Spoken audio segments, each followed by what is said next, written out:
to start. Okay.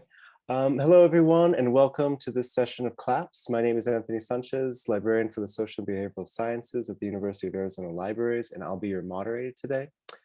This session is for Sustaining the Work, Racial Affinity Spaces for Library Staff with Annie Faux and Amy Gilgan from the University of San Francisco. Please remember that our opening keynote will be later this afternoon at 1 p.m. or 4 p.m. Eastern Standard Time. I'll put the link to our website and program schedule into the chat.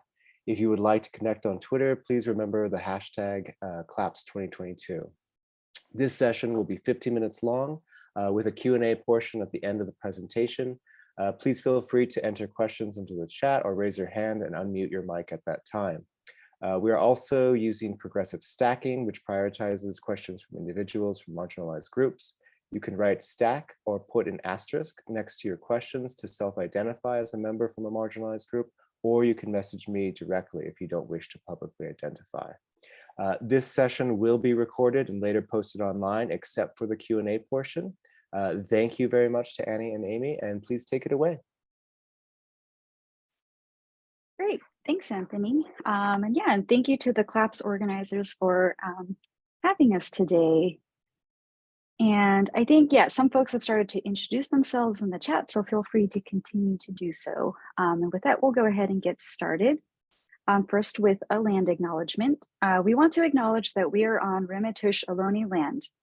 As we understand it today, the area now known as the San Francisco Peninsula and the northern part of the peninsula was home to a local nation, the Yolamo people. The Ramaytush Ohlone numbered approximately 1,500 to 2,000 people prior to the colonization of the Spanish, and today only one known lineage has survived. However, their descendants make up the Association of the Ramaytush Ohlone. And as settlers on this land, it is important to recognize that we benefit from living and working on their traditional homeland. And we wish to pay our respects by acknowledging their ancestors and relatives of the Ramaytush community by affirming their sovereign rights as First People. And I am going to add a link to their website as well as a link to donate.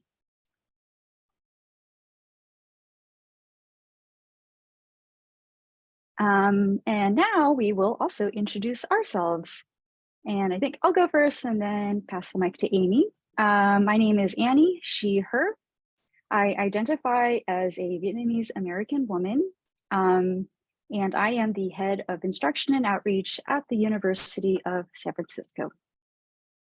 Thanks, Annie. So my name is Amy Gilgan. I use she, he, and they pronouns, they mostly. I am pronoun flexible, I identify as white, queer, and non-binary. I am the School of Education librarian at the University of San Francisco. I'm also a dialogue facilitator with Rise for Racial Justice. So a few parameters for this session.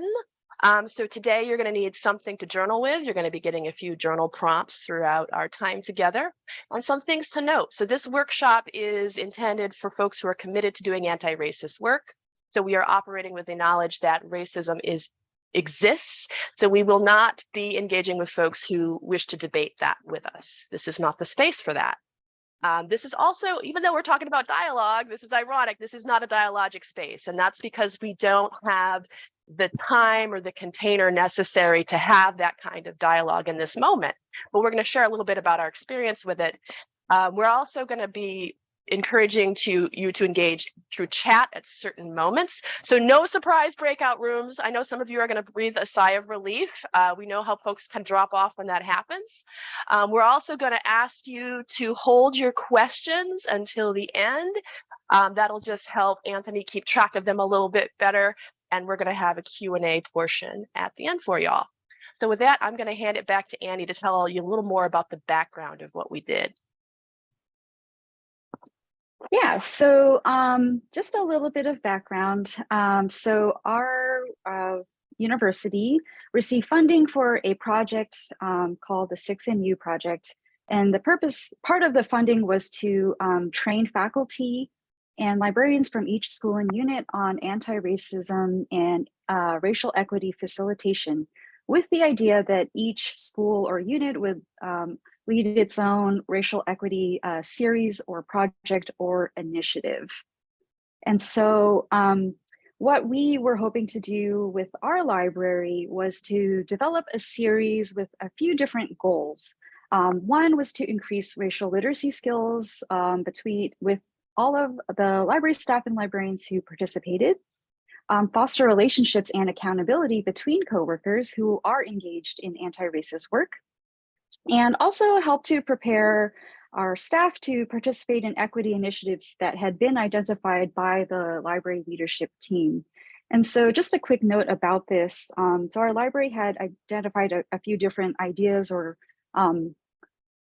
initiatives. And I think a lot of times librarians are very pragmatic and we want to jump right into the work, but we thought it might be helpful to take a step back and develop a shared framework as well as shared language around what we mean when we say things like social justice or anti-racism, to really clearly define that. And so that's also part of what the series was intending to do. So what this actually looked like. So we, last fall, we hosted 4 2-hour Zoom sessions that replicated the stages of intergroup dialogue. I think just a quick note too, that we, as a part of the training process, Amy and I participated in training with intergroup dialogue as well as Race Forward. So those were 2 different trainings that we received to be able to host this series. In our series, we had a cohort of 14 self-selected library staff. And in this series itself, it was a mixture of mini lectures, large intergroup dialogue, as well as using racial affinity spaces for dialogue. And then in the spring, what we did was we hosted a follow-up session with the library cohort. And we also recommended that the library leadership team do a separate session with Race Forward, again, building that shared understanding of social or racial justice, racial equity, both at the leadership level, and have it not be led by Amy and myself due to power dynamics, as well as, like, again, building that shared understanding with the cohort. All right, thank you for that wonderful overview, Annie. So right now we have a chat box prompt for you all. So we'd like to invite you, this is a yes or no answer. We're not going to get into details because, again, we don't have the container for it. Have you ever been in an equity, diversity, and inclusion dialogue that went sideways? Yes or no? Oh my goodness, look at that. The chat box is blowing up. I see lots of yeses. Okay. Yeah. So there's a lot of reasons why that can happen. I know one thing that I've seen at conferences like this is getting into a space with predominantly white folks like me who might be new to the journey. And then we're thrown into a discussion with little preparation, and it's an intergroup space, right? And so in intergroup dialogue, we talk a lot about scaffolding and building the container because there's a lot of harm that can happen when we're just thrown into a discussion like that. Specifically when me and my white fam are involved, just want to name that. All right, so the framework that we use for our series is called Intergroup Dialogue, or IGD. So IGD is a scaffolded, facilitated dialogue process that was developed by faculty members at the University of Michigan. Some of you may have heard of the Michigan model in terms of facilitation. That's what it is. And it draws from the work of Paulo Freire, right? So when we talk about critical pedagogy, we don't just want to do lecture, right? We want to have a dialogic learning process where people are learning from each other and sharing experiences. And so the thing about that, though, is you have to be trained in dialogue to create those spaces. And so that's what this framework attempts to do. And it does that through a mixture of, intergroup discussion as well as racial affinity spaces. So as I was saying, this is a scaffolded model, and there are 4 stages. So the 4 stages, first stage, stage 1, community building and tools for dialogue. So this is where, you're creating community aspirations and norms, talking about how you're going to be in the space together, getting to know each other. It's also where you're going to be introduced to some of the tools of dialogue. So when we dialogue is to understand, right? And so you have to practice some of those tools together in a low stakes environment before things get heated. So in the next stage, stage 2, this is social identities. So this can be done in a number of different ways. When Annie and I do it, or when I work with Rise for Racial Justice, we're going to very specifically talk about social identities in the context of power and oppression. So getting folks to think about their racial identities. When I work with Rise, we'll also introduce a number of readings on racial identity development where folks can read the readings that correspond to their various racial identities. And so folks are already thinking about how their racial identity fits into the larger power dynamics. And then in stage 3, this is sometimes called hot topics in IGD, but it is essentially where, you're using those dialogue skills. So now that we've kind of decided how we're going to be together, we've built some trust, we've explored our social identities and how they interact with larger systems. What Annie and I did is then we're going to use those skills to identify the ways in which racism shows up in our institutions, which is a hard conversation, right? And which is why we want to build up to that. And then stage 4, and this is the really important part that a lot of our institutions like to skip, just want to name that, and that is alliance building and action planning, right? Because it's not enough just to talk about the work, you got to do the work. So in stage 4 of IGD, that's when you start talking about next steps. So it's like, how are we going to carry this forward? What's next? And so I also want to point out that this doesn't happen in a single session. We did 4 2-hour sessions, but ideally it'd be even over a longer span than that. So I'm going to hand the mic back to Annie to tell us more about racial affinity spaces and what they are. Yeah, so like as Amy was talking about this scaffolded process, part of that is like the idea of like building this like space, the container in which we can have dialogue around race. And so just to quickly define what this word, racial affinity group, is, so Ruth King kind of defines it as putting ourselves in intentional spaces with people from the same race, and in this space we can be safe enough to be vulnerable, challenged, and unedited, to examine the stories that we've been told and the stories we tell ourselves, and to also lean towards what's unfamiliar and away from what is habitual. So I think with that, we tried to be really intentional when we designed the series to think about what conversations would be best to have in a racial affinity group or with intergroup. But, I think too, Amy, do you remember the first time that you were in a racial affinity group? I do. So I remember being at a social justice conference and we were invited to join an affinity space within the session. There was a white affinity space, a BIPOC affinity space, and a queer affinity space. And I joined the queer affinity space and was asked, why did I join the queer affinity space and not the white one, right? And that was when I was faced to confront the fact that even though I was supposedly a social justice activist, that it was much easier for me to engage with the marginalized parts of my identity rather than the privileged parts. So that's something that really stood out to me. How about you, Annie?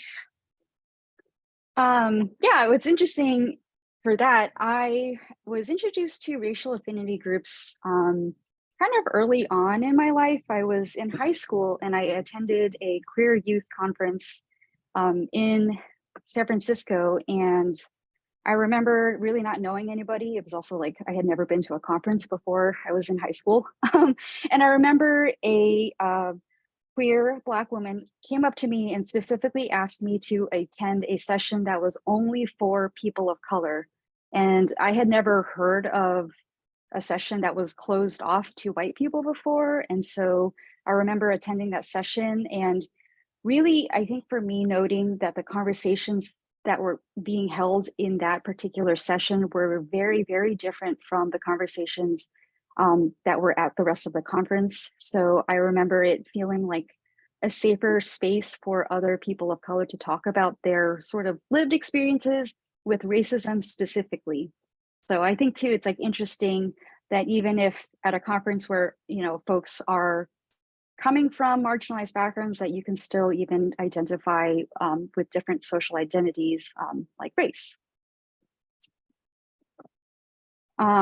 Yeah, so I think, another, like, why use racial affinity groups? So for Black, Indigenous, people of color, so we use BIPOC for that. Just a quick note, this term is also a solidarity term. So I think with the sort of understanding of racial affinity groups, this allows BIPOC folks to go deeper into our sort of shared understanding of racism, or not shared, explore diversity amongst each other. So again, this phrase people of color or BIPOC is not like a way to sort of wash over the nuanced complexity or unique identities, but it's really a way to build solidarity with each other. And then for the white folks, so white folks, this is a space that allows them to process the things that they are learning, as well as support each other and hold each other accountable without censoring themselves or causing harm in intergroup spaces.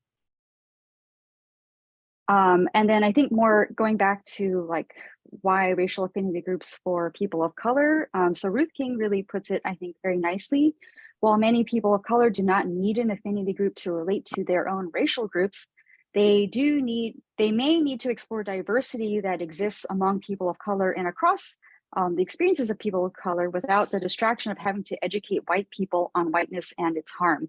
And so again, this is also sort of a space where we don't have to center other white people in our own sort of dialogue and conversations, as I think that too can have its own emotional tolls. And the really important thing to kind of note here is that racial affinity groups are not segregation. So they are intentional spaces for coalition and solidarity. And I think just a really quick note about why it's important to understand what they are not. This is really helpful, especially for white folks who you may hear other white people push back against this. So having this sort of definition is a way to also speak up you know, just again, interrupt that sort of line of like, well, what are these people doing? Or this is segregation. Like, no, it's not. This is a very intentional space.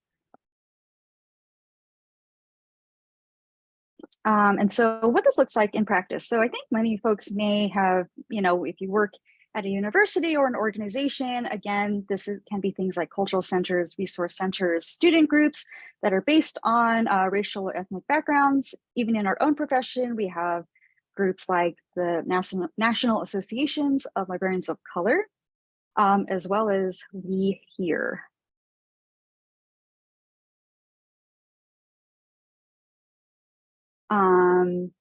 Yeah, and so I think with this, we just wanted to take a quick moment to journal.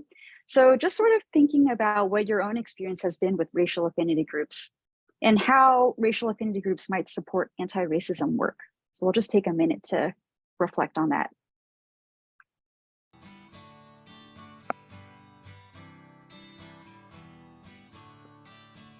Don't you know, we're talking about a revolution. It sounds like a whisper. Don't you know, we're talking about a revolution. It sounds like a whisper. While they're standing in the welfare lines, crying at the doorsteps of those armies of salvation, wasting time in the unemployment lines, sitting around waiting for a promotion. Don't you know, talking about a revolution. It sounds whisper. Poor people gonna rise up, get their share. Poor people gonna rise up and take what's theirs. Don't you know you better run, run, run, run, run, run, run, run, run, run, run, run. Oh, I said you better run, run, run, run, run, run, run, run, run, run, run, run. 'Cause finally the tables are starting to turn, talking about a revolution. 'Cause finally the tables are starting to turn, talking about a revolution. All right, folks. Sorry about the abrupt ending to Tracy. Don't worry, we're going to have more tunes for you a little bit later. So I hope you've had a moment to reflect on these prompts And so now we're going to transition, and we're going to tell you a little bit more about how exactly we use racial affinity spaces within the series that we did. So the first thing that you need to understand is that in this particular context, we were using racial affinity spaces within a series that was utilizing the intergroup dialogue, or the IGD type format. So we were toggling between sort of like large intergroup discussion, and then we would have affinity group discussion, and then sometimes we'd even do small group discussion with maybe like 4 people. But even in the small group discussion, we would make decisions about whether or not that was going to be affinity or whether or not that was going to be intergroup. So there was a lot of moving back and forth on that. And some other things that we did is we sent out a pre-survey ahead of time to get a sense of, what folks were hoping to get out of the series, as well as inviting folks to state how they racially identify. And this was a really important piece for us because it kind of helped us know our audience a little bit better, which again, in terms of building the container, is very valuable. So if you're facilitating conversations, it's really good to know what you're getting into. So that was really key for us. And then another thing that we did, so Annie and I, we worked together, but we also had to make sure, like as co-facilitators, that we talked specifically about how we were going to support each other when intergroup conversations get heated. So with co-facilitation, it's really helpful to have folks with different racial backgrounds, right? And we have other social identities that are different. So we talked about those identities. We talked about our triggers. We even came up with sort of like nonverbal cues. So specifically, since we're doing something, around race, and I don't know if you noticed, but there's a lot of white librarians out there, right? We came up with ways, essentially, kind of a come get your people kind of thing. So if Annie needed me to step in, I could do that, right? And then vice versa, sometimes I can get triggered around stuff around, trans identities, right? So having honest conversations about how we're going to support each other, that's super duper important. The other thing that we did, and this is really important, right? Especially when we're having intergroup discussions, is scaffolding them from low to high risk. So, in IGD, you start out with that, community building part where you're actually practicing certain skills and noticing what's happening in your body. And you're doing it around things around, maybe you're talking about what's better, cake or pie, like very low stakes, right? So you practice those things. So when it gets heated, you can have a little more awareness of like, oh, I'm getting activated. How am I going to take care of myself in this situation? So that's a really important thing, particularly when you're in an intergroup space and you have folks coming in at different parts of their own anti-racist journey, right? And then another thing, and Annie was mentioning this, is that we were very careful about what activities and discussion prompts we did intergroup versus in racial affinity spaces. And so that's something that if you're planning something that's going to toggle between intergroup and racial affinity, you really need to think about, is this going to work, right? And I also want to note that it's not a one size fits all, that sometimes it's going to depend on the dynamics of the group, right? And so you really want to be thoughtful of that, kind of noticing where folks are at, because there is a lot of harm that can happen sometimes in intergroup spaces. And then the other thing that we did with all of that in mind is that we were on Zoom, right? So we were using breakout rooms. So we actually planned the breakout rooms ahead of time. And so we talked about who was going to be in what space. And again, even when we were doing small group discussion, we would decide, okay, is this a small group discussion that's going to be racial affinity, or is this a small group discussion that's going to be intergroup? So we're very intentional about figuring that out. Other considerations for small group discussion in particular, and this is something we picked up from Rise for Racial Justice, the organization that I work with, is that we would never put a person of color into a small group discussion with just white folks, right? Because the one thing we want to avoid is, turning folks of color into learning objects. So we made sure that if we were having small intergroup discussion, that there were multiple folks of color in that space. So again, if you're going to use breakout rooms for this kind of stuff, you want to be really intentional. You want to think about the racial identities of folks. You also want to think about where folks are on their journey, right? So I talked a little bit about racial identity development, and I invite you, perhaps after this session, to look into it, because once you become familiar with racial identity development, there are certain things that you can anticipate, right? So that's super duper important for y'all. So other things here. So general tips for introducing racial affinity groups. So as Annie was modeling just a few moments ago, the first thing is you want to define and provide examples of racial affinity spaces, right? So sometimes if we just, we're in an intergroup space and we throw people into affinity spaces, there can be pushback. And as Annie was naming, oftentimes that pushback comes from white folks. And one of the things that you'll hear white folks say is like, oh, this is segregation, right? And the issue with that is that when we look at segregation within the so-called United States, segregation was about denying folks resources, right? So denying folks of color the ability to accumulate wealth and to participate and to move freely. Whereas what we're doing, right, is we are creating intentional and accountable anti-racist spaces. So these are spaces where we're not trying to deny resources and all of these things. We're trying to move into anti-racism. And if we think about Beverly Tatum, she talks about racism is the smog that we breathe, right? We've all breathed it in. And so this is a space where we're unpacking that. And that's going to look different depending on our different identities. The other thing about it is that you want to be really clear on the purpose and scope of the space. So for my BIPOC comrades, I sometimes hear that folks are going to be intentional about, okay, what is this a space? Is this a space where we're connecting? Is it a creative space, right?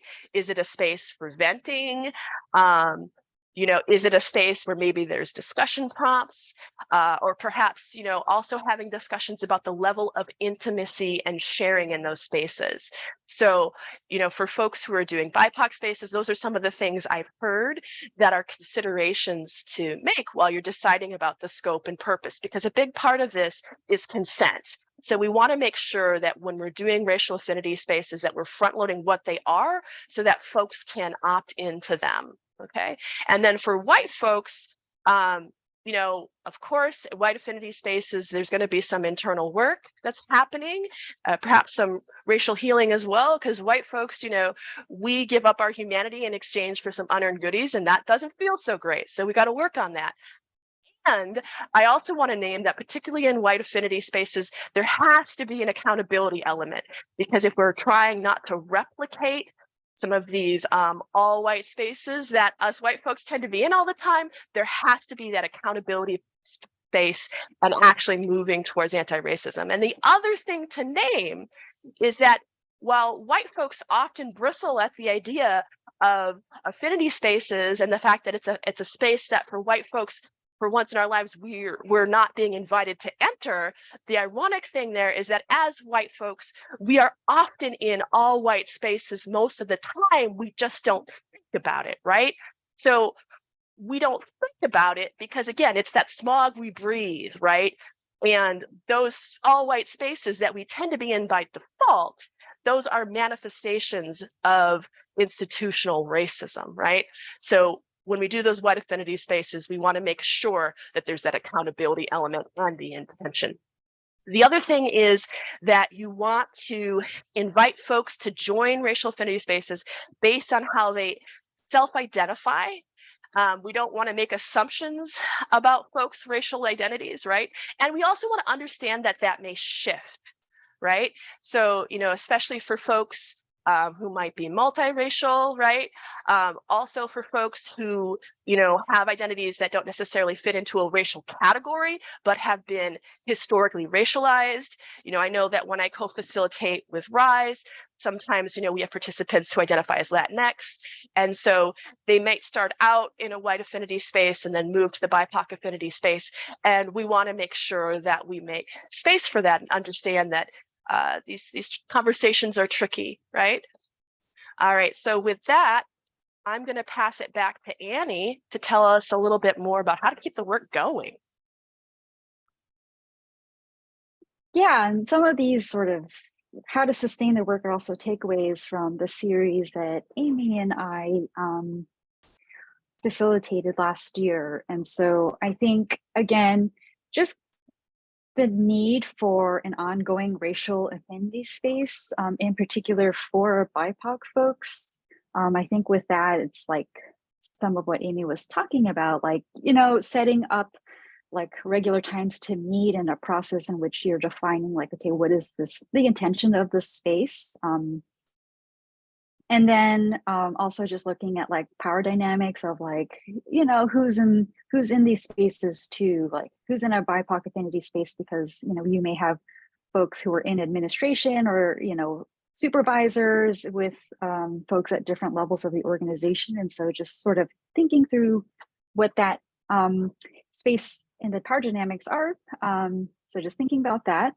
But I think too, building off of a shared framework of racial equity. And so again, that goes back to the solidarity, compassion, and coalition building that can happen within these spaces. And then I think, again, having colleagues to continue building on their racial dialogue skills individually as well as collaboratively. And so I think something that folks can take away from all of this is like also learning how to apply it to the work that we do in the library. And I think also another note that intergroup dialogue is a tool to do the work, but it is not doing the work itself. So just because you go through a series or you participate in a training, that's like not actually the work. That just gives you the tools to like then go forth and begin actually changing policy or, applying it.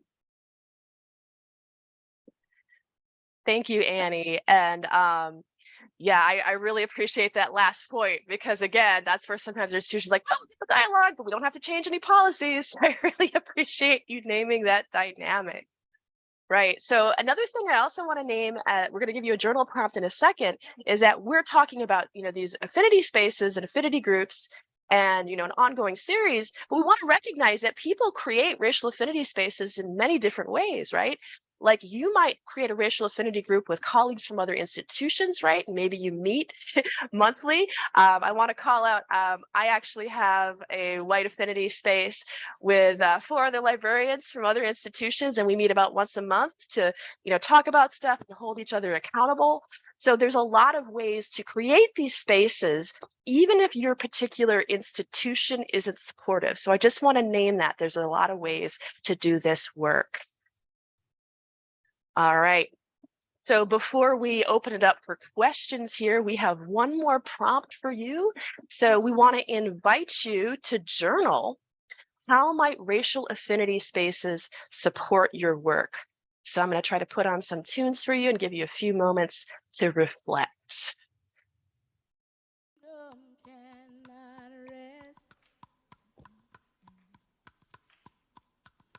We who believe in freedom cannot rest until it comes.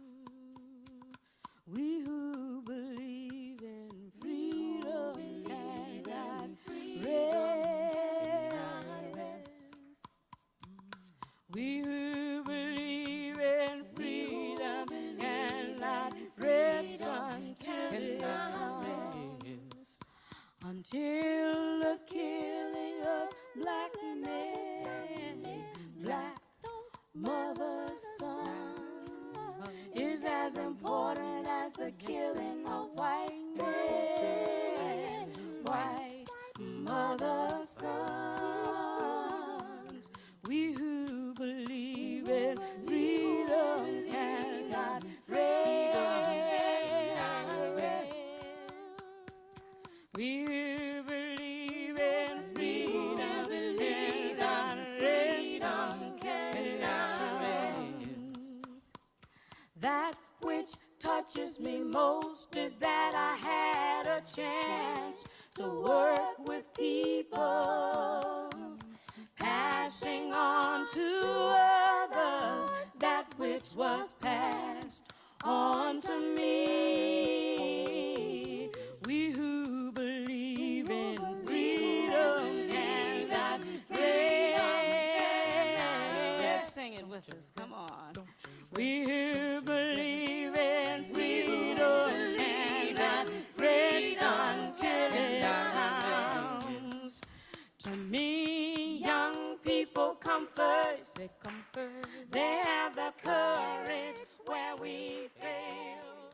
All right, folks, I'm going to bring you back. That was Sweet Honey in the Rock. Yeah, I recommend having a playlist. It helps a lot.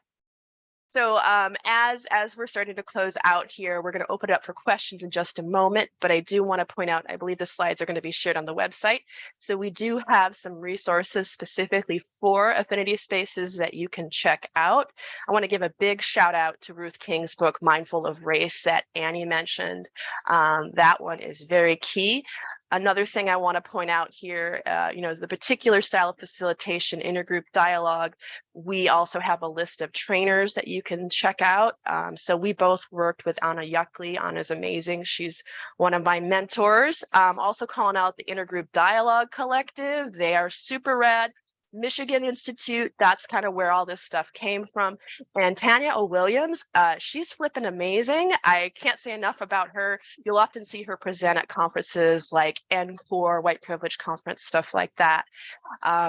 So definitely check her out. So with that, I want to go ahead and open the floor for questions. I will stop the share and see, Anthony, is anything coming up